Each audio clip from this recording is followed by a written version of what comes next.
As the leader of the Booner Pack, I lead from the front. All right, boys. Lock in. It's our core foundation, man. Grit. I'm fired up. I'm fired the f*** up, boys. It's pumping right now. It's got my juices pumping, boys.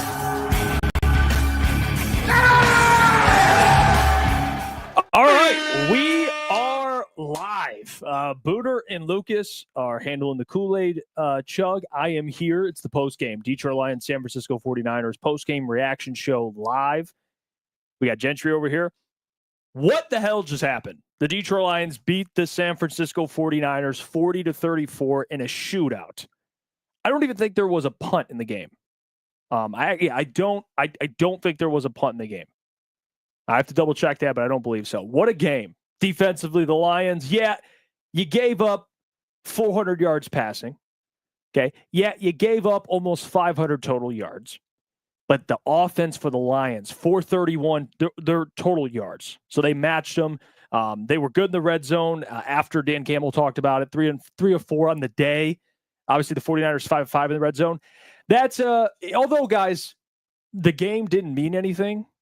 That, I guess, in terms of like seeding and stuff like that, people will say that and said that before the game. But you know what does mean something is the result. What happened? You beat a 49ers team that, again, although they weren't fully healthy, this is a team that still took you out of the playoffs last year.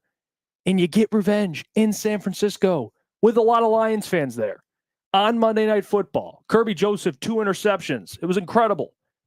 And that's how you show up even when you're not playing your best football. It was good. And yes, it is the 49ers. Yes, it is a team that isn't going to be in the postseason, but that's still, it's still a good, I guess, mental win as well as an actual win. It's good for the team. They got to win on the road.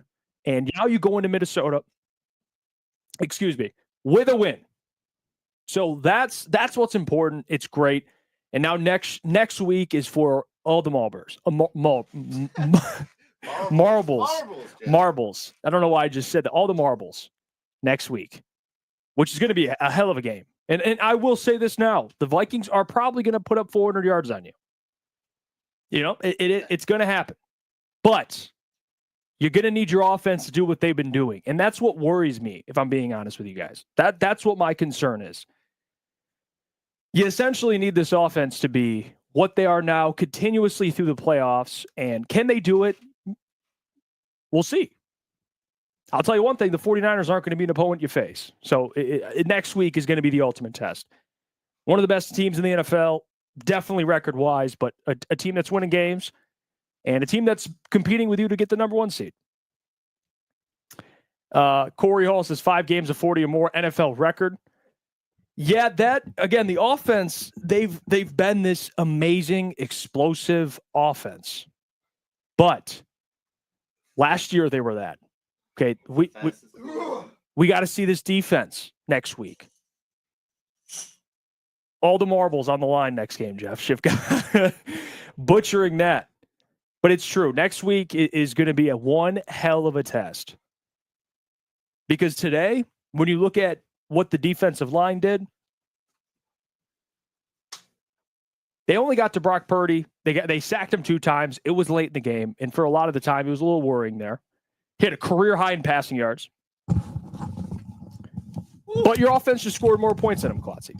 Come on now, Hefe. Fuck. That's what it was. Jared Goff, 303 yards, 3 TDs. Jameer had $117 rushing, 40 more in the passing game. Sam Laporte. Sam Laporta, Jameson Williams leading the team in receiving. I said that. I knew we said that. The offense just scored at will. I think what came down to it, I'm out of breath. Boone fucking soaked me in beer. Good Kool-Aid chug. But we talked about at halftime. What this defense needs to do, it's going to give up yards. Your offense has to play defense for you. So when your defense gives up plays, your offense has to make plays. But when it comes down to the defense, they have to make timely plays. Those 2 Kirby Joseph interceptions, oh my God. Arguably the defensive plays of the year because, yes, I understand this game's meaningless. You have to find your defensive identity going into next week to win the number 1 seed, to win the NFC North. So those 2 play by Curb. I think he gets the game ball, but this defense needs, whether it's a sack, forced fumble, whatever it is, continue to create timely plays when they're needed. You're not going to be able to stop an offense. Situationally, take the moment over, and that's what they did. Yeah, I mean, Kirby Joseph had a huge two timely picks. And they just need those. You're going to need turnovers. They're going to need to keep turning the ball over. That's the reality. And is it sustainable? I don't know. We'll find out in the postseason when you're matched up with some of the best NFC teams. That's what worries me. But you won today. And again, I said this earlier. It's not about I get people will say before the game, this game was meaningless, rest players. But winning that game, it's a mental win. It's a big mental win. The guys go in the locker room. You come off a win before you go face Minnesota at home. Huge game. Keep the confidence high. Yep. It is. It's a great win. Because especially Minnesota's a team, I would say probably, the Buffalo Bills, Minnesota Vikings, between those two, the hottest teams in the NFL. The line just dropped one against the Bills. The Minnesota Vikings are like scorching hot right now. And if you look at how, just for this game, for example, you look at the 49ers, they got Deebo Samuel, they got George Kittle, they got Ricky Pearsall. Would say what you want about him. He had 8 catches, and then they didn't really have a running back. But going flash forward to next week, you got 2 good wide receivers, great wide receivers, in Justin Jefferson, Jordan Addison. George Kittle tore up the Lions tonight. If TJ Hawkinson goes off like that, it's definitely concerning. So for them to have the confidence, because they're going to have tons of mismatches going against them defensively. With the way that the Minnesota Vikings are playing offensively, if you go up there and you go out there in Ford Field on Sunday night and you're not confident, you're not locked in completely, because what Booner says about the chemistry does have some legitimacy. Like, yeah, there's a lot of these guys that have played before, but they're in different spots. So they're going to be in different situations. Brian Branch of the nickel, Meek Robertson on the outside. I liked what they saw when they sent Brian Branch and Ifeanyi Melifonwu. They got a sack there at the end. But defensively, if you're going up against a more talented offense, if you're not playing lights out with confidence, you don't stand a chance. So this is a team that I like the Lions' chances already, but the way they finished that game versus how they started showed me a hell of a lot more. The way that they were able to adjust, they're still giving up the yards, but point differential was completely different in that second half. Let's see. Cody says, damn short week. I just remembered too. Yeah, they're going to have the 1 day disadvantage compared to Minnesota. Derek says Kirby Defensive Player of the Year. He's not going to win it, but he's having that type of caliber of season. Yeah, what does he have, 9 picks? 9, yeah. Come on. Coach Walk said they have a lot of time to clean up, but I'm confident. Let's see. Ryan says, is there any other team that could expect a touchdown from at least 4 players? I don't know about y'all, but I expect a J-Mo, Gibbs, Brown, and Laporta TD every game. Ironically, he's not really. He's not wrong. Not even trying to be funny. Minnesota, Aaron Jones, TJ Hawkinson, Jordan Addison, Justin Jefferson. But that's only even if you go to Philadelphia, Goddard's on IR. So Devontae Smith, AJ Brown, Saquon Barkley, that's 3. Hawkinson has 0 TDs on the year. Yeah, but when you're saying one, he's been hurt a lot of the year, and if you watched him last night, he got going a little bit. Would you be surprised? But the Lions are doing it. I'm with you. The question was, could you see another team? Okay. That's Minnesota, fair. Definitely. Or it says, is there any other team that can expect a touchdown? Yeah, I guess you're right. That's not too right. But it is crazy. 4 different players. With Demont, what does that mean? 5. You're talking multiple players. Tafka says, I wasn't able to watch most of the game, so I'm curious, were there any injuries for the Lions?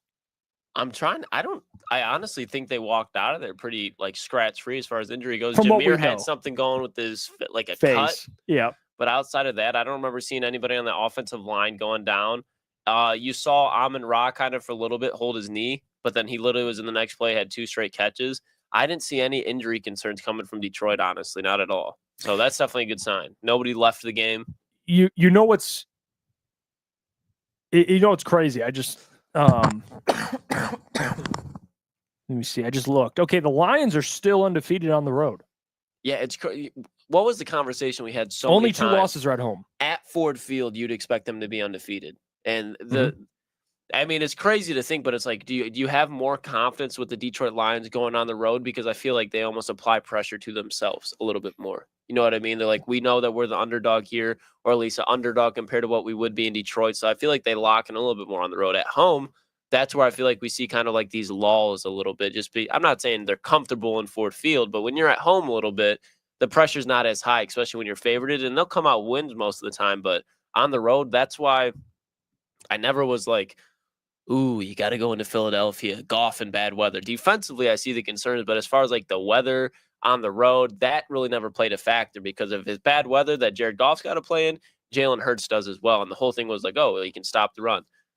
They held the run pretty solidly tonight. It's just through the air, man. It's like whatever Brock Purdy wanted outside of those 2 interceptions he got, there's no reason Ricky Pearsall should have 8 catches, 100+ yards, and a touchdown. He had a touchdown on Brian Branch to start the game, which I know is only 2-yarder, but those are things that you're not saying, oh, the season's over. But if you're looking at those and saying that's not concerning, again, it's Ricky Pearsall this week. It's going to be Jordan Addison next week. And if you watch what Jordan Addison's been doing over the last month of the season, the man has been cooking.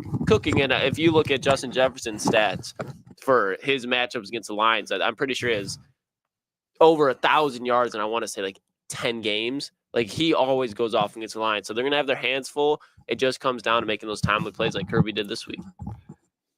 How you feeling, Boone? Feel good. I feel great. The Jared Goff, the shout out Jared Goff shirt, man. I mean, I'll say this. I don't know what you guys have been talking about already. Just reacting to it. The fact, though, that the Lions were able to get that job done, and everyone's saying, hey, they're going to sit out. If you sit out that game, if you sit out that game, I feel like that was good momentum in that second half, if I'm just being honest. Like, I know the first half was brutal, and even defensively, Jeff, I know that first half was tough, and even in the second half, he gave some stuff up, but just Kirby being able to get some. Those guys like Germ getting into the quarterback a couple times, Mohammed and them getting a sack. They got to Brock Purdy a few times in that fourth quarter. Like, them be able to and I think it was the same thing. I thought, versus the Bears, they had a little momentum defensively to be able to get some things going. But I think today in the second half, to be able to kind of get Brian Branch getting to the quarterback, like finding different schemes. All right, this is what's going to work. And now you have a little bit of a feel going into Minnesota, that game, to where defensively, okay, now these are some of the things that we have to do now. We can't do what we did in the first half. Now we can fix this. Like, now you were able to see. I think it was one of those things. And again, Jeff, I'm with you defensively. Did not look good. It's like not a good. It's not a good feeling. I'll say that. It's a glaring weakness. Yes. And I think, and I know this is a bad thing, but to be able to see how bad it was now, to fix it before Minnesota, to fix it before you get to the playoffs, to fix it, going to the Super Bowl. Like, you need to know your weaknesses because you lost guys. Yeah. And you're going to get, hopefully, maybe there's a chance on this short week, Anzo comes back week 18, and then we get a surprise shock like, hey, Anzo's off the IR, and he has a club on. Yeah, because well, just to kind of follow your point with Anzo, Jeff, when you were talking about during the stream, like how big Anzo is, Anzo, to your point, is not prime Ray Lewis. He's not Fred Warner. He's not Roquan Smith. But when you look at George Kittle, how many yards did George Kittle have tonight? Just real. He had 112. So instead of 100 catches. So instead of 112 on 8 catches, George Kittle would have 6 catches for 85 yards. And I think when you look at how close this game was up until that's like final 5 minutes. Yeah, that's a difference. You know what I mean? I just think like just the biggest takeaway for me, like defensively, is the fact that they were able to now see what they needed to fix, one, and then you saw the adjustments from the first to second half. Like, they made some, and it was like, okay, they figured a way a little bit out, and they were still getting some, but you saw the adjustments. And then offensively, I just don't see a way, and I just don't see a way a team can stop the Detroit Lions offense. I don't. And especially if you add D-Mont back in the playoffs, this offense just keeps getting better. And it's like you finally think, hey, maybe they figured, like, no, they like the Jahmyr Gibbs, just 170 total yards. Amon St. Brown, 70-something. Laporta, 70-something. JMO, 70-something. It's just so spread around. Jared Goff throwing for over 300 yards and 3 touchdowns. Like, they're unstoppable. And the offensive line, they gave some sacks up, but like, I think offensive line, like, they're great in the run game at like most of the time. And I think they're just getting started. It feels like they're getting back into rhythm, this team. And I love that offensively. Yeah. And the first half, Penei Sewell, great player, struggled against Nick Bosa. Obviously, Nick Bosa, one of the best on earth. Penei Sewell, one of the best on earth. But they really did in that second half. I think, to your point, how do you stop the Detroit Lions offense? You get to Jared Goff. And I think that's the blueprint for any pretty much offense, but I think more specifically with Goff, just because his mobility issues. But the fact that Goff, like, even after that first half, even after staying down this point differential, the pressure of knowing that your offense has to score, else you do not have any chance in this game. Yeah. The way that he just constantly responds, keeps his poise. You see even players like Brian Branch losing their cool a little bit after the plays. The fact that Jared Goff can stay composed, make sure that this Detroit Lions offense, not even just the offense, but the defense as a whole, just knows they're still right on track. Even when we're down, when we're the best team, we still just know, hey, there's 4 quarters in this game. let everything work out. We're going to be okay because Jared Goff is just going to continue to pick apart that opposing defense like maybe a Brock Purdy is to the Detroit Lions defense. So Jared Goff, to your point, Booth, hats off. Because even running the ball, like in that first half, like Jameer in that first quarter had like 60 yards just like that. But then you see they're kind of going away from Jameer. They're trying to save him from Minnesota. So now they're going to Jamar. They're going to Craig Reynolds, who didn't play bad, but it lacks disagree that with same juice. That little point there that they were trying to get him, save him for Minnesota. I'm on the track where, and you're going to see Jamar Jefferson and Craig Reynolds in Minnesota. I just want the people to get used to that because I told both of you guys at different points of the night, they're trying to get those guys kind of just a feel for the game and get in this offense because in the playoffs, if D-Mott, like he's going to come back, but he's not going to be 100%. Yeah. Like one of those guys you're going to have to play and you can't have those guys like Minnesota, you can't just go Jahmyr Gibbs the whole time. Like he can get 30 touches, 35 touches. Someone's going to have to get RB2 touches. And like today, I think was one of those days where they're like, I'm not saying it was a competition because you're in the middle of a game, you need to win and you want to win. But I think that was kind of how they looked at it. They're like, all right, Jamar or Craig. Like, and I think Craig in the second half, you saw Craig came out on top with that. And Craig, like, I'm comfortable with Craig on Sunday. I would be honest with you. Do you think against Minnesota that we'll see something similar, a little bit more Jameer? I think we'll see more Jameer. I think in the red zone. I think you're going to see like 30 plus touches. Yes, I agree with that. I think you're going to see 30 plus touches from Jameer and on Sunday, 35. Like you're going to see a lot. I just think like you're not probably going to see Jamar Jefferson. I think it's going to be Craig. Like because Craig today played very good. No Vaki. No, he didn't go at all today. I think today was just kind of a test to see, hey, who's going to be the guy. Yeah. Jamar didn't really do much, but Craig had a day, man. Craig I felt like he took advantage of his. And I'm being honest. I don't think Craig playing would be like the difference anyway. You know what I'm saying? I think it's just like I don't even care if he plays role. Like you just need someone to get Jameer off the field. The offense, as long as Jameer's healthy, I have zero worries about. They're going to score points. What I just don't like looking at is when you do. What do we say when you want to keep a team's offense off the field? What do you say? You got to run the ball, and control time. Long possessions, run the ball. Well, they did that today. 35 minutes to 25 minutes. How many rushes? And they gave up more yards. How many rushes total between those three guys? How many what? Rushes. Rushing attempts? Between what? Between the 33 rushes. Jameer 18, Craig 7. You see, that's where Jamar hit the 3, and they're all in the red zone. Like I think what you're going to see on Sunday, I think you're going to see Jahmyr Gibbs 20 plus rushes, and I think you're going to see Craig Reynolds 4 or 5. How many rushing yards did Purdy have? I don't think he only ended with like 12. 12, okay. That's a good sign though. But he didn't have to run. Because he threw. There was times though where he could have so much time back like there. with that rushing touchdown, like he could have taken off and run a couple of times. Can we think about that was my point of bringing it up though. Real quick, 35 minutes, 25 minutes, and they had more yards. Than yes, that's big. 10 minutes. Can I throw this out there for the defense? And I know it's not good. We can agree. We don't need to get back into that. That's fine. But my thing was in that second half because Brock Purdy had all day in that first half. Yep. It felt like that AG finally said, okay, do you remember last year? I can't remember what game it was. There was a game last year where AG said, enough is enough. And he started sending Brian Branch and Iffy and everyone. He said, I'm just sending dudes. And like, that felt like that third quarter. And he was like, dude, we have to do something. I'm just sending everyone we have. And Brian Branch, Iffy got a couple hits on Brock Purdy. I think it was the Broncos game, to be honest. There was a flip last year. And I think today at halftime, that was the flip of AG being like, okay, enough's enough. Maybe Dan went to him and said, hey, we gotta do something. You have to do something. You're not going to do it. This isn't working. Whenever it seemed like they rushed 4, like how you guys are saying, like Brock Purdy had 7 days, 365, like whatever he wanted, 24 hours of the day, whatever he wanted, he could sit back there, take a nap, sit back in the recliner, take a sip of beer, and just toss a fucking 50-yard pop to Ricky Pearsall. But when they send 5, when they send 6, that's when you saw, even if it was a simple out route, like Jawan Jennings, I believe it was on Terrion or Amik Robertson. It was an easy, nice completion and throw like it would be. You see Jared Goff and Amon-Ra do it all the time, but they send Iffy and it disrupts it. The ball's behind, and now they're going off the field punting the ball. So those are the little things where I think, to your point, Booner, like, AG, if you want to get out of man coverage, that's fine, but you got to still find a way to send pressure and just make the quarterbacks uncomfortable from series to series. You're not going to do it every series, but for one of them, like Brock was cooking. Then you saw after that first interception, after that first kind of hit, he was out of rhythm the rest of the game. Yeah. Someone in here too said it. Where was he at? Lions chat live 324. He said Broncos, so it was the Broncos game last year, but still was never good enough. So that's the thing that I think there's a point where you like as Lions fans, you do have to wrap your head around a little bit to where you're never going to have a top 10 defense the rest of the year, probably.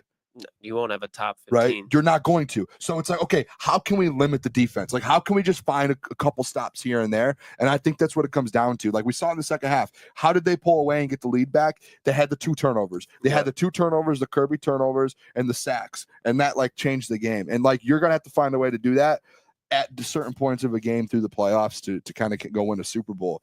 And that's where I think Lions fans and Jeff, that's why I think sometimes I get like a little, frustrated with you. Me and you go at it a little bit. It's because it's like, dude, yeah, they're bad. And it's like the push, what's it? The push come to shove. The give and take. Yeah. And it's like, they're bad. Okay, what can we get out of them? And I think what we saw in the second half is like, okay, they're going to give points up and yards up, but how can you kind of limit it and get turnovers to kind of win those games? They did it last year and almost went to a Super Bowl. They have a better offense this year, so I would hope if they can find a way to do what they did defensively down that stretch last year, they can do it this year. You see? You see what I'm saying? He's taking it all in right now. Honestly, I'm soaked right now. My hair is soaking wet. That was a good Kool-Aid chug. Yeah, I didn't even really talk about the 49ers. I really just said, Minnesota fans, we're coming for you. Sunday night runs through Detroit. I mean, this game this Sunday. Sam Darnold. I told Sam Darnold. I said, Sam Darnold, it's your worst nightmare. Dan Campbell. Oh my gosh. It is what it is, brother. I see. Cody says Kirby actually had 3 picks. He had 3 tonight? I mean, he did. The one got called back because of the but literally the next play came back. That's fair. So same possession. So he would have still had 2, which is even more crazy. I mean, he's leading the NFL with 9. That's. I'm trying to think. Xavier Howard, the one year, I can't remember. I know he had 10, but I don't remember if he won the Defensive Player of the Year. Yeah, I don't think Kirby can win it. Can he? I mean, there's not really I think it's too late to get that whole narrative going. But at the end of the day, there's not a clear-cut Defensive Player of the Year. Unless, do you guys think that there is? I think it's just T.J. Watt. But T.J. Watt hasn't even had a T.J. Watt type of season. Yeah, no, I think that's bad. It's just like who's the best defensive player. Maybe. Like if Kirby can go out there and fuck around and get like a pick and a forced fumble to next week. Maybe. Let me go look at the awards. Hey, let's see. I want to watch this. Fred Warner with a tough old takes exposed. Yeah, like Watt has 11.5 sacks. Hey, let's. I don't think there's who's the highest in the NFL. It might be Trey Hendrickson. Hey, let's play this clip. Here's Fred Warner, man. Everybody in the West Coast. We bring everybody in the West Coast. Why? Get your ass beat tonight. Monday night. They gotta leave like this. Leave it. Leave it home. Here, let them know. Put your fucking bullshit. Yeah. And let them feel it from the first play to the last. Yeah. It's all out. Make this personal now. Let's go. Don't let them watch your team. Oh my gosh! Hey, come to the West Coast, get your ass beat. That sounded like a wannabe. Like if you're gonna bark like a they're puppy, gonna be limping. They're gonna be limping like this. It's embarrassing to do that and then lose. That's Fred awesome. Warner, great player though. If there's one player that I would just I would never say this to his face. No, not a chance. Dude's a fucking. Before I tweeted it out, look at what the Klotz said. You think we're good doing this? I want that man to be mad at us. Oh, yeah. Fred Warner. I mean, we've tweeted stuff and put stuff out, and players say stuff. Shout out Jordan Lewis. Jordan Lewis. Really. I mean, I don't really care about him, but you've seen guys like Micah Parsons and stuff. Clap back at people. I was like, Fred Warner's probably a good dude, scary dude. Is this a guy that we want to take a shot at? I wouldn't want to run into him. I sent the tweet. I did it. That's fair. I mean, I told Klotz if something happens, it's good. It's publicity for the boys. So. Was that? I'll ask you guys this. Okay. They won, but how much? Where are you at with like what came out of the win? Like people are like, did they win? Like you know what I'm saying? Did they win? Like how the game looked. Here's the Who's thing. saying that? Are you saying that, or are people actually saying that? Felt like that was Lion a Jeff Dog thing. said we lost. Let's be honest. Oh, okay. No, come on now. I think so. What Booner's point is, you needed that first half because if you like when you're going up against, I don't even know who the interim head coach is for Chicago right now, and Caleb Williams, and defensively you don't look great, but you look okay. Like you're like, all right, we'll be all right. Like we can do this. But then when you get smacked in your face by Ricky Pearsall, the 31st overall pick in the first round draft, who got shot in the offseason, so he didn't even really have a training camp. A banged up Deebo Samuel, the worst Brock Purdy you'll ever seen, and Isaac Garendo, And I'm not going to disrespect George Kittle, who's a first ballot Hall of Famer, but you get smacked in the face by them realizing, hey, we got to win the NFC North next week. Like defensively, especially because you have no injuries, it's time to tighten the fuck up. And I think that they saw like the intensity in that second half. You saw it kind of rank up a little bit, and that's what they need to carry on into Minnesota. So is it what you expected? No, but what did Dan Campbell say 2 weeks ago? We don't care if we got to put up 700 yards and we win by 1. I don't care if we put up 50 yards and we win by 1. A win is a win right now, and that's what the Detroit Lions just need to continue to collect, because we've seen so many teams around the NFL win by 2 points. You're like, how? Yeah, The Kansas City Chiefs for so long. You look at the Baltimore Ravens, all the teams, the Minnesota Vikings who were about to play next week, many one-possession games. Like the San Francisco 49ers, they're not the 49ers, but that's still a talented team. They have Hall of Famers on that team still. So to go into their place in a primetime spot, Brock Purdy have success through the air, and you still walk out of there with a W, that's what the Lions need right now. They just need to keep stacking W's and rolling into Ford Field next Sunday night. Yeah, I'm with you, Klotz. I mean, a win's a win. And I do think like that second half, as you started getting through the game and you had like, I don't think people realize sometimes like, yeah, that first half was brutal and defensively it was brutal. You have to go through battles to kind of, what is it, to get your calluses, right? Like you have to do that. And it's like, if people think the Lions are just going to go into every game, and I thought they were going to win by 2 or 3 touchdowns, but am I going to go out of this game and be like, oh my gosh, I'm so worried? Like, no, yeah, obviously there are things defensively. No, there's things defensively. I mean, Jeff, you're worried after every game, it feels like, but there are things defensively where you're like, okay, yeah, this is a problem. But I'm still looking at it and be like, okay, they were down on the road and they found a way to get the job done, and they battle adversity, and you have to go through that stuff to be able to be like, okay, I can do this in the playoffs to do it. Because what if they never had a game like this and then they go in the playoffs on the road, if they end up not getting the 1 seed and they're down and they're like, oh no, we haven't had to deal with this yet all season long, and they just did it. You know what I mean? Like that's how I look at it. I don't think it's a loss. You won the football game. You got the job done. To Klotz's point, it's a good even though they're hurt, it's still a good football team. It's not they're not a trash team, you know. Okay, let me correct you. Kyle Shanahan. Let me correct you. I mean, you kept giving Kyle Shanahan all these all the praises in the world. Let me correct you. Right, I don't do this after every game. Some games. I do it after the last the last 4 games. Because anytime the Lions have played any team that doesn't have an inept offense, they've scored 30 plus on them.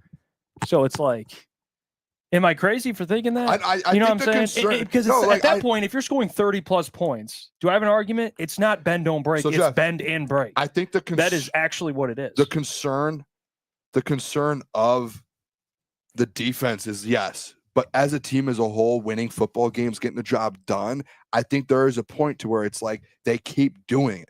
And they keep finding it. And then even in Buffalo, okay, if you want to, they've lost 2 games all year. If you want to use Buffalo, they lost by 6, and their defense, and they lost so many players in that game, and their defense was tough. They couldn't stop Josh Allen. It was still a 6-point game. But you're acting like it's like this is one of the worst teams in the NFL. You don't get bonus points for losing. That's where it's like, to me, it's like we're acting like they're one of the worst teams in the NFL. Never said that. I get that feeling a little bit. That's a crazy thing to assume. You get that feeling a little bit? No, I don't think that. So Lucas, are you sure? Let's okay. I don't think they're the worst team in the NFL. Let's look at it like this. Crazy and thing. let's. Oh, dude, that's funny. He said, "Are you sure?" Pump the brakes a little bit. I think it would be fair to say this is one of the best defense or best teams in the NFL. But out of the remaining like true good teams, without a doubt, the worst defense. That's where it's kind of like, I don't see how that doesn't cause for more concern. That's where I'm at.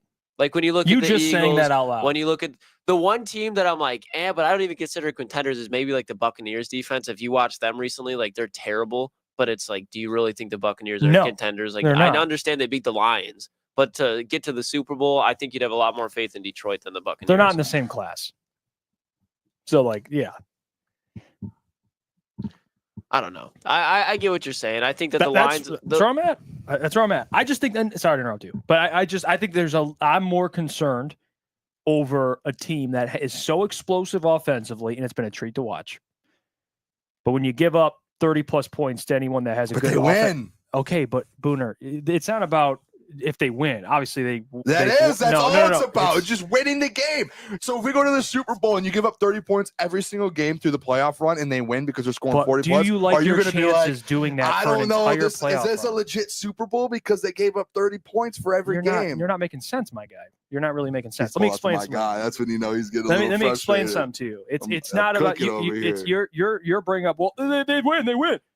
I'm not bringing up to you. Is that sustainable to just be like, oh yeah, they're going to get in shootout, and every game they're going to win that shootout? I mean, duh. I don't know, But Jeff. that's a I mean, crazy thing we to could have just. this conversation over. If someone and has over. doubts about that, it's like, no, you have every right to. They be have like the best skeptical. offense in the NFL. They're averaging 33 Awesome. points a game, probably even more now. That's awesome. One of the best offenses in NFL history. Love that. Okay. But what did we say last year? it's obvious. What did we say We said the last same year? last year. What happened? They went to the NFC Championship game. What did we 17-point say lead. when we left that game? Better offense this year? No, but what did we say? You're not answering the question. I don't know. When You did we know. say at what point? You need November, December, January. All When they did we need say to it? figure out is the defense, and they win a Super Bowl. And now they had everyone's all the like, you know what? injuries. Fuck defense. It's a one-sided game. We only play offense, so No. we're gonna win every game because All of the right, offense. this is Jeff. Where But this last is year where we you're said getting that frustrated. defense. Okay, I will let you go. Go ahead. I'll let you calm Last year down we said after the NFC Championship game, we need to get this defense in order. In that NFC Championship game, you had Aiden Hutchinson and Aleem McNeil. You do not have either of those players. So I think it is 100% fair to assume now, oh, yeah, last year we said, well, we had a great offense. They just need to fix their defense. That's what prevented them from going on a run and winning a Super Bowl. Oh, wait, they're worse. They don't have Aiden. They don't have Aleem. Oh, but they'll win anyway. Like, I don't think that's – I don't think it's fair to be concerned about that. I think it's fair to be concerned about that. I don't think that's crazy. I mean, I'm listen, with you. This is where I think me and you are disconnecting here. I agree with you. I agree. The defense is brutal. Yeah. Like, I am with you. I'm not like they are. You've lost so many pieces. You have guys moving around every week. Like, yes, like I agree with you. Now, is this a different offense? This offense got better from last year? Yes. How much better? They have Jahmyr all the Gibbs same is pieces. Jahmyr Gibbs is on a different level. You have added Kevin Zeitler over Jonah Jackson and Yodi. You added Tim Patrick, who was a great guy on the outside. Amon-Ra St. Brown's another year better. Yeah, Sam he had an Laporta's starting to come into place. all-pro last year. Jameson, hold on. Laporta was better last year. Can you tell him to hold on? Jameson Williams now is having 1,000+ yard season when he barely was playing last year. They're better. They are better offensively. They're worse defensively, but you're still sitting there, and I get it. Defense It is wins a worry. championships. I am going to go into the playoffs. Okay, Jeff, I'm going to go into the playoffs, and you know what, Klotz, I'm going to tag you in just a second. Be ready. Remember, ask Atlanta. Remember that. Where was I with you? Bro, I'm just saying, listen, overstimulated right there's now. a lot going on, but I'm just saying, like, I get your point. What I don't like out of you, and I don't know where the chat's at with this, I just don't like hey, your defense is bad. Season's over. You can't win a Super Bowl just by offense. We're just having a conversation. I know, but that's about what I'm is it saying. I agree with you sustainable, and I would- defensively. I think if you take out every offense, the best offenses in the NFL, or if you take out offenses in the NFL, the top 5 every single year, I think you could take this Lions offense and put them up against any great offense in NFL history and be like, yep, they're up there. And if you have an offense like that, you can win a Super Bowl with that. You're in every game. And I get your point. Like, yeah, that's a bad thing sometimes because you could get in a shootout with the team and your defense is going to keep giving up points and you're screwed. Yes, can that happen? I'm not disagreeing. You can get into a game with the Bills and you can lose just like you did 2 weeks ago. Agreed. Is that what you want me to say? I agree. I don't want you to say anything. I'm just sharing my opinion. At the same time, on the opposite side of you, this offense can go out there and if they want to for the next 5 weeks, they can put 40 points up and they can win every game. Like, that's just how this offense is. As bad as you think you're saying this defense is, you should on the other side be like, hey, this offense is on a different level. No one in the NFL can stop this offense right now. No one can. So now you're just in battles all game, which is it's fine. That means you're in every game. And yeah, that leaves you a liability that you could lose a game because of your defense. And I think everyone knows. I think everyone in the chat knows that. I think every Lions fans know that. I think Dan Campbell knows it. And I think that defense knows it. They know it's up to them. What did I say at the beginning of the year? The Super Bowl runs through the defense. Did I not say that? Yeah. It does. But when you have the best offense and one of the top 5 offense in NFL history, you're going to be in every game and have a chance to win it. Just like today, your defense was Swiss cheese. They gave up everything. And what did your offense do? Found a way to just continue to score, continue to score, continue Against to score. a non-playoff team. Okay. Well, you've won 14 games this year, but all of them are against non-playoff I'm teams. just happy right? it's No, not we're me not right talking- now. stop- I get stop- we're talking Okay, I'm tagging you in now. Wait, no, Atlanta we're Falcons. talking about the 49ers. Atlanta Falcons Super Bowl Bro's team. programming. Atlanta- He knows. He knows. I the just deal. I don't like. I get it. And because the thing is I agree with you. They were good. We don't need I just don't like the pushback of saying, hey, they can't do it offensively. Like, dude, yes, they can. No, I know it's a long shot. I know it's offense. harder, but it's just like I'm not doubting the offense. I think the offense is human. The Lions. I don't think so. They're one of the best of all time. This is what the Lions They're one of the have best to do. I'm not offenses saying of they're all going to have a time. bad game, but there's going to be times. You're saying they're human. It's like being like Steph Curry's human. Hey. He's not. The Lions. This is what it is, and this is why there's some disagreement here. The Lions historically would have to do something that no other team has done, but are they capable? Absolutely. Like if there was a team to do it, it would be the Detroit Lions. There's never been a team in NFL history with this offense and the way that this defense looked that has actually won a Super Bowl. You can go back to teams that have made it to the Super Bowl. You can look at the Atlanta Falcons. You look at the Cincinnati Bengals. But normally the team with the better defense wins the Super Bowl. That's why there's that saying, defense wins championship, offense will win you games. But I do think that this offense, to Booner's point, and this is why I'm not willing to write them off, I think it's better than that Falcons offense.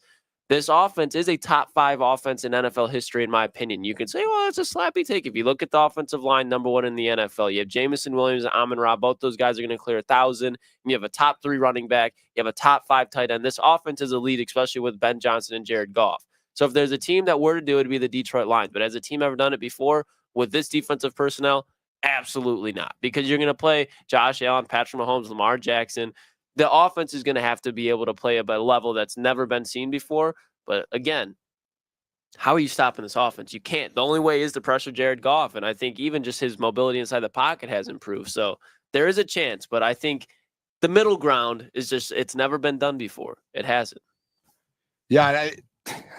I guess there. I do trust this offense. And it's just going to be tough because you are going to get into a game with a very, very, very good football team in the next 5 or 6 weeks. And I mean, hell, you got one next week. You do on Sunday. I agree with that. And you're like, what's the word I'm looking for? Like you have a weakness and teams are going to attack that. And offensively, like you're not going to be able to afford to make mistakes. And I think they know that. And I mean, you're going to have to find ways to get turnovers different ways, sacks different ways. To your point earlier in the show, Jeff, running the ball, like you're going to have to find a way to steal possessions and have longer possessions running the ball, which D-Mont comes back, you're right back in that. So I'm with you. I've said it from and I'm not going to change it, Jeff. Like the Super Bowl runs through the defense. I just think offensively, you have an all-time great offense and that can take you to the promised land. And it's a stretch and it's harder to do. It's harder to do. If you have a top 10 defense, it makes it that much easier. What did we say before all these injuries? We were like, it's a lock for them to go to the Super Bowl. Like it's one of the biggest locks of the year because they were that good. Even if they just had Hutch. Yeah, like they're that good. Hutch. So that's where I think me and you agree and kind of a little, it's just like, it makes it harder. Do I think they can do it? Yes, I do think they can still do it. I just think Ben Johnson and that offense is good enough to be like, put this on us. Put it on us. And I know it sucks because like this defense, dude, could be top 5 they were top 5 before the injuries a couple weeks ago. And now they're behind. I mean, statistically they're not, but you got Nick Adams out there making the game, plays. The bottom 15. I know. Chris Smith and Did Nick Adams. I explain that a little better? I wasn't trying to like changing. Yeah, you have your opinion. I have mine. You have more faith in them. You think they can? I think you should put a bet on them to win the Super Bowl with your winnings today. I'm not going to do that. Like, get the fuck. Yeah, I'm not even trying to. It's not even me trying to. We have to have these real conversations. Yeah, like I we agree. can't just sit up here and suck ass because we got logos behind us. Like we have to think about it from a 4,000 foot view. Is he trying to call me out? No, I'm saying just for like the point of this conversation. Like it's good to have these conversations. It's good. It's good to be like, hey boys, is this like concerning? You know, could this catch up to him? I know someone just said, Dan Campbell said Anzalone might be back this week. Alan W. Dan just said Anzalone's very close to returning. He could play Sunday. I mean, that would be just for like the reason, like, again, you brought up TJ Hawkinson has not scored a touchdown all year. If TJ Hawkinson were to score a touchdown all year, it would definitely be week 18 against his former team to help seal the division. So Alex Anzalone, him against TJ Hawkinson, Aaron Jones in the open field, because Jalen Reeves-Maybin had a huge play towards the end of the game, applying pressure to Brock Purdy, which led to a sack, kind of blowing up that guard there. But Jalen Reeves-Maybin, guys, I don't know if you saw it today, in the open field trying to make plays was horrendous. He could not finish a tackle. Alex Anzalone, like, those are the plays where it's just a 2-yard gain, but now Jalen Reeves-Maben, Ben Neiman, whoever it is, not taking shots. These are just things that you can go back and you watch throughout the game. Trevor Nowoski, just those guys that aren't Alex Anzalone or Jack Campbell, they're missing tackles because they're going up against George Kittle, Deebo Samuel, players that are simply better than them. So now those 2-yard gains are turning into 8-yard gains, 12-yard gains, and just things that pile onto this defense in situations that they don't need. So Alex Anzalone, field general, he's a fucking maniac, and he's another one of these vets that I don't think he's going to retire this year, but you can definitely, if you're Alex Anzalone, start to see the light at the end of the tunnel. So he's going to give this playoff run everything he fucking has. And with Noah Lee McNeil in the run game, when you have all these injuries in the secondary and then even in the front to get pressure, Alex Anzalone's huge because that gives you more flexibility. Like, hey, Iffy, you want to go after the quarterback?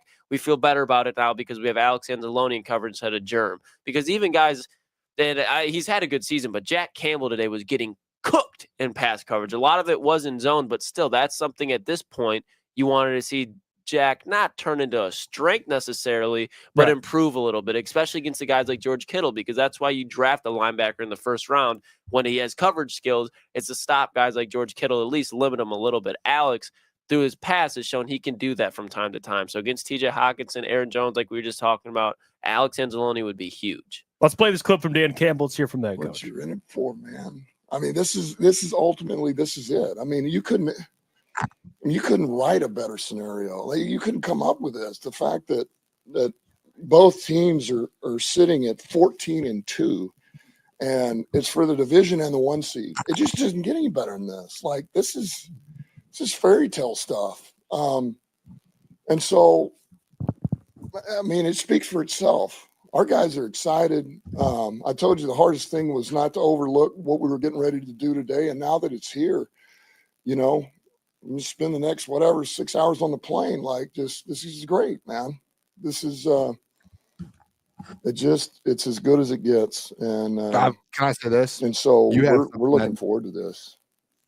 You got something that no one in the NFL has, Jeff. You can talk about defense all you want. I can talk about you have something no one else in the NFL has.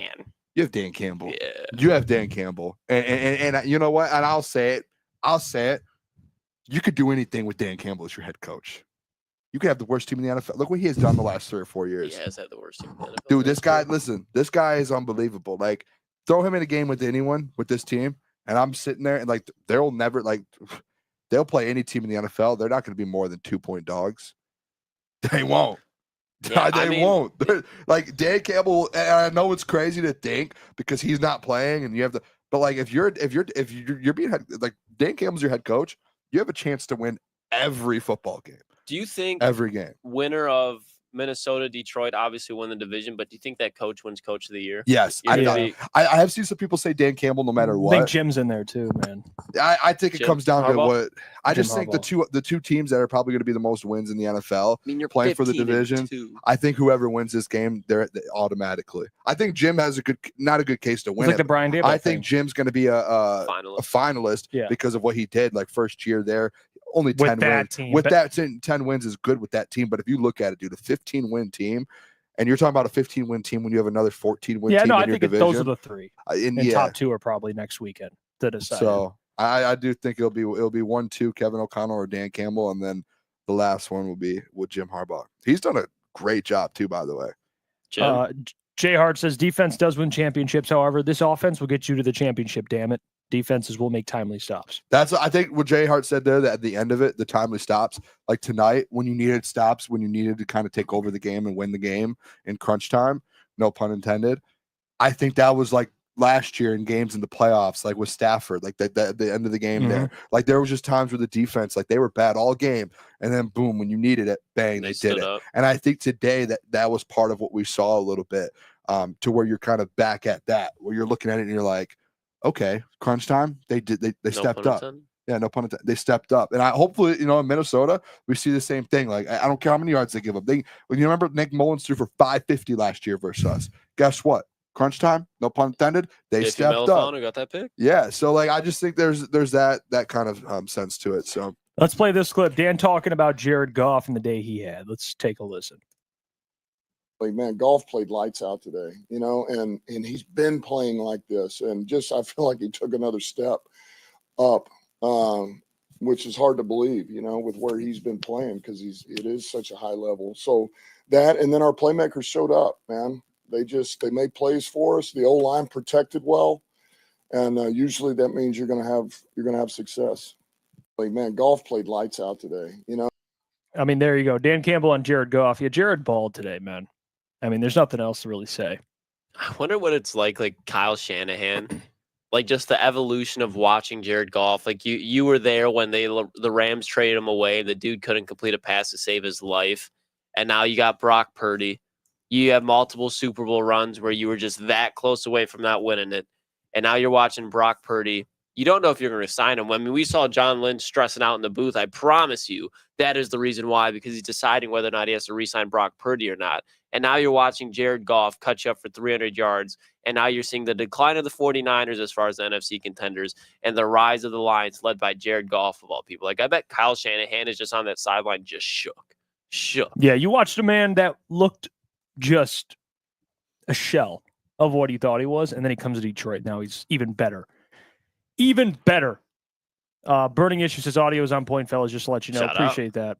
Yeah, we sound a little crisp. We had to get some better equipment. There's new equipment that what killed us was we did the audio at the tin roof, and that thing when it fell. Yeah, some drunk guy knocked it over. Field goal. So whoever that was, fuck you. For weeks, dude, we had all the cords and all the ports were all just messed up with just destroyed. Yep. For weeks we were going through audio issues because of that. Keep stacking W's. It was, to be fair, it was an emotional win. Jake Bates 55 yards. Can't be mad. When you're inside the lines, it's just things happen inside the lines. Silence says all JG needed was coaching and protection. Yeah, because even it was fucked up how McVay treated him towards the end there. I mean, literally a vacation is all it took from just I'm out. Hey, I mean, it worked out for him. You got Veneer Stafford winning a Super Bowl for you, so that's cute and everything. So happy for that. But Goff and the Lions are doing something a little bit more special there. Yeah, Jesse Adams just said, Jeff, chat, sorry, we missed on that parlay I gave out this morning. Patrick screwed us, so did Booner's Michigan dickhead Moody, missing 2 field goals. Shout out Jake Moody. Jesse, I'll say this. I'm no longer a Jake Moody fan. I've made that very clear. No, in the NFC Championship game last year, I made it very clear. It's like, we don't claim him. I'm out on Jake now Moody. They don't claim it's the same thing with JJ McCarthy. He's in Minnesota now. Out on JJ. I'm not out on JJ. And by the way, Jesse, what a shot he took at me. What a shot. Yeah, he said it. We're taking a shot at he called Jake Moody that, not me. Okay, that's fair. There you go, Jesse. Jesse, you should have taken the Booners light of the day. That's smack back-to-back weeks, plus 700 today. Mm-hmm. That was an easy one. And the legacy player, Amon-Ra Tuddy, that I gave out. I mean, everything. JMO over, I gave out. I mean, we all made a lot of money. Jeff called that Gibbs plus, 600? Gibbs anytime touchdown, like 3 plays later. The house called it. I knew right when he fucking broke into that second level, he was gone there too. That's, again, like when we talked about it on the stream. Like, what makes Jahmyr Gibbs so special is that 30-yard run towards the end to seal the game.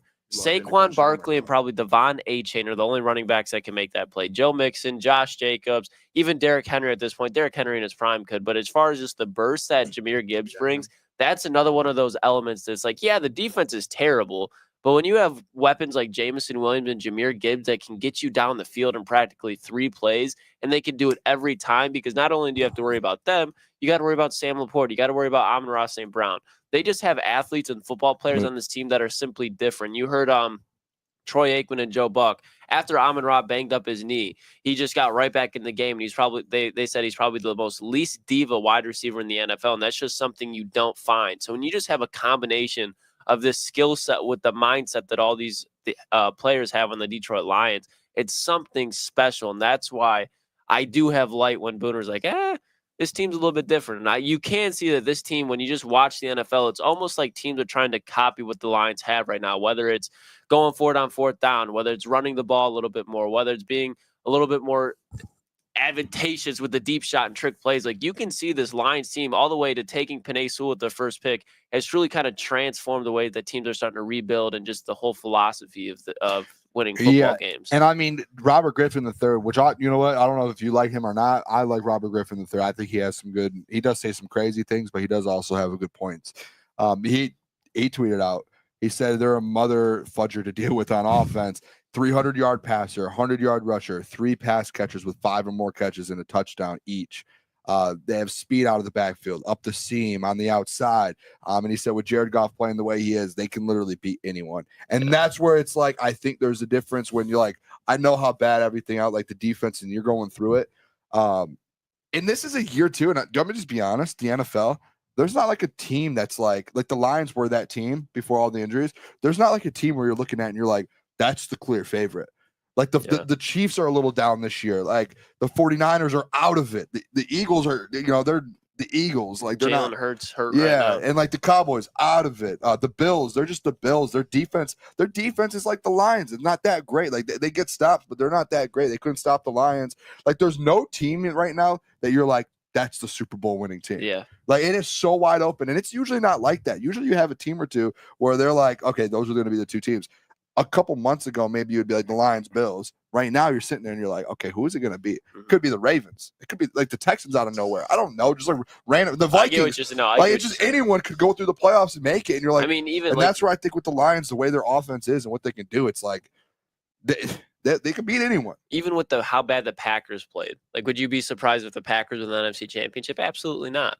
Just because that NFC especially, like, let alone the AFC's got like legitimate teams and they're a little bit more heavy, but in the NFC, it's just like not superficial teams, but I feel like a lot of the teams have a little bit of fraudulent in them. Like you could say the Lions with their defense, the Eagles just with how they look late in the season historically, the Vikings, like we have seen this story from the Minnesota Vikings so many times, whether it's Case Keenum, whether it's Kirk Cousins, and now it's Sam Darnold. This has been the same Viking story that they've seen since Randall Cunningham and Warren Moon, like whoever it is. Like they are a team that's been plagued. And then the Packers, like we talked about offensively through the air, they really don't have an identity. So there's a lot of fraudulent cases to go with all these NFL teams in the NFC, I should say.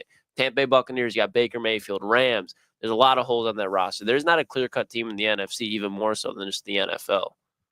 It's crazy. Kirby Joseph commented about the Terran Arnold's scuffle with Juwan Jennings. He says, I don't play that. That's my rook. I'm the only one that can mess him up. That's funny. Terrion sneaking in the little slap, too. That's awesome to read. I thought he was for sure going to get ejected after that. They didn't see it. I don't think so. The Lions 8-0 on the road this year, too, boys. That's impressive. That's an impressive feat there. Spenny's tweet, man. That thing blew up, didn't it? Which one? Anzalone. Anzalone. Yeah. Hopefully he comes back this week, man. That would be big, boys. I mean, listen, the positives today. Lions won. Booner's bets cashed. Legacy player Money cashed. Was made. Lions are still. I mean, they're leading the end. Yeah, they got graphics the tomorrow. They'll be in the NFC They got North. the tiebreaker right over back. the Vikings. Yeah, and a number 1 seed too. Yep. So Lions are in a good spot. Yeah. And next week it's for the marbles. Marbles. This is, you know what? It's big time. I love for this, entertainment purposes and for it's stressful, but still they're going to earn this thing, man.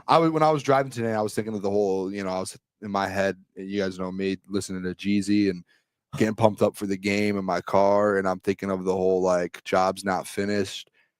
I was just thinking, I was like, dude, this is I know, I would rather have the Lions be the number 1, top 5 defense. I'd rather have them, everyone be healthy, no injuries, and it just be like, hey, they're going to go win a Super Bowl. I kind of enjoy, and I know this is crazy to say, I enjoy going into a week like this Minnesota game, knowing that, hey, we're about to be in a battle, boys. Like get your swords, get your shields. We're going to battle.